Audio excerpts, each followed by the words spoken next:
Jasmine Crockett, U.S. Congresswoman, said the Democrats are already supporting the safest white boy for the presidential pick in 2028 for the Democratic Party.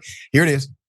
It is this fear that the people within the party, within the primary system, will have about voting for a woman, because every time we voted for a woman, we've lost so far.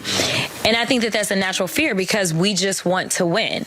So there's a lot of people that are like, you know what? Like, let's go find the safest white boy we can find. I mean, I'm just saying. Those are the callers that we're hearing. We're hearing people. No, for real. A white man's got to do it. We're getting those callers. For real. And to be clear, when we talk about them, I can tell you that there is one specific candidate. I had a donor on the phones with me telling me that all the donors are lining up behind that candidate. So I can tell, and I can tell you it's not a black person nor woman, okay? So like it is, they have, quote unquote, they have chosen. And when I say they, it's the same donors that most likely had their opinions about Joe Biden and move. So like that would be the they that I would talk about. Let us analyze. The Congresswoman is speaking truth. She's telling you some things that are typically, well, behind the veil.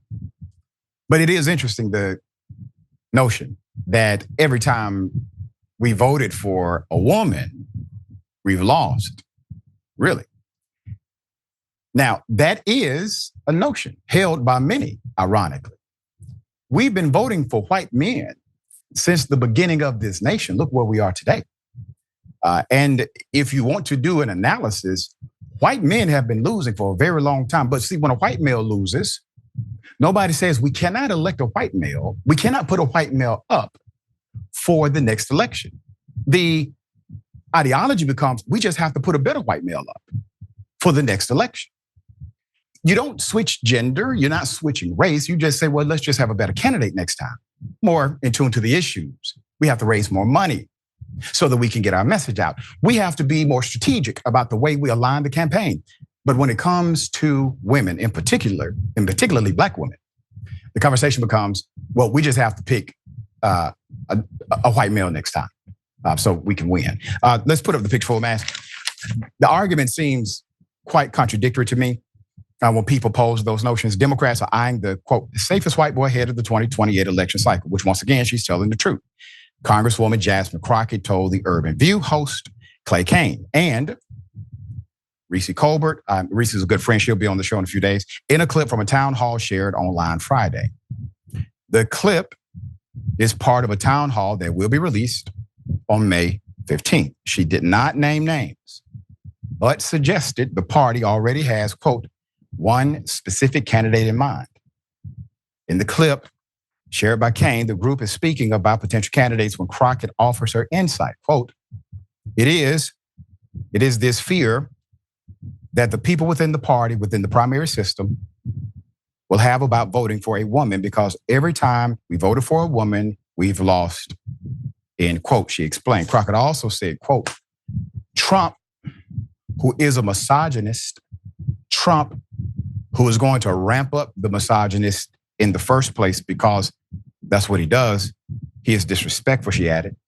Quote, like right now, he still doesn't know how to deal with me because if you punch me, I'm punching back, okay? So like, here's the deal. Now, I know he think he's running again, but that ain't happening. I don't care what all is going on in this country, and I don't care how many things we won't say we are absolutely going to do. I am telling y'all with all confidence, he is not running for a third term. That is not a thing.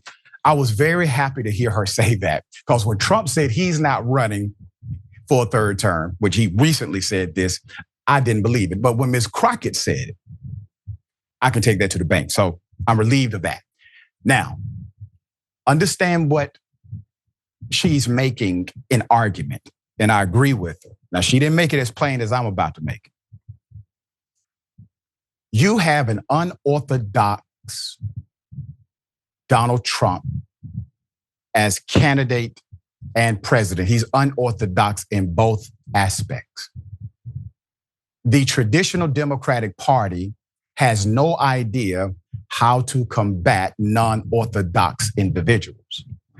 Trump has animated non-Orthodox surrogates who will continue after he is gone. That MAGA crowd will resonate to this non-Orthodoxy inside of their movement.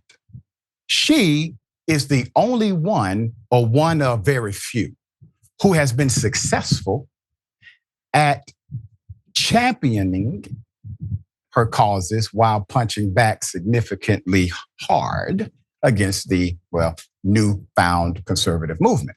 In other words, she's fit for the fight. These guys have proven they are not. I suggest you all listen to the sister. She's telling the truth. It's a new day. All right, Wosny, what are your thoughts? You know, I think it's obvious that conversation is absolutely happening within the power centers of the party. This idea that we quote unquote can't run a woman. To be honest with you, I think that's a load of crap. Like, just on the merits, we're talking about a sample of 2 elections ever. Like, as if there's this wide, swath of data that suggests that this can't happen with a woman is absurd, especially when you consider that Hillary Clinton actually earned more votes than Donald Trump did in 2016. I think it's crap, but I think what she said, the most important thing about what she said is that this messaging is coming from the donors. Directionally still, the Democratic Party is beholden to who? The big money donors. And to me, that is emblematic. That is more emblematic of the problems with the party than any potential candidate that might emerge right now, or their approach to Trump or whatever. It's just directionally, the wind is still blowing towards these moneyed interests who have no imagination and who have a narrow set of people who they find to be acceptable for their own agenda.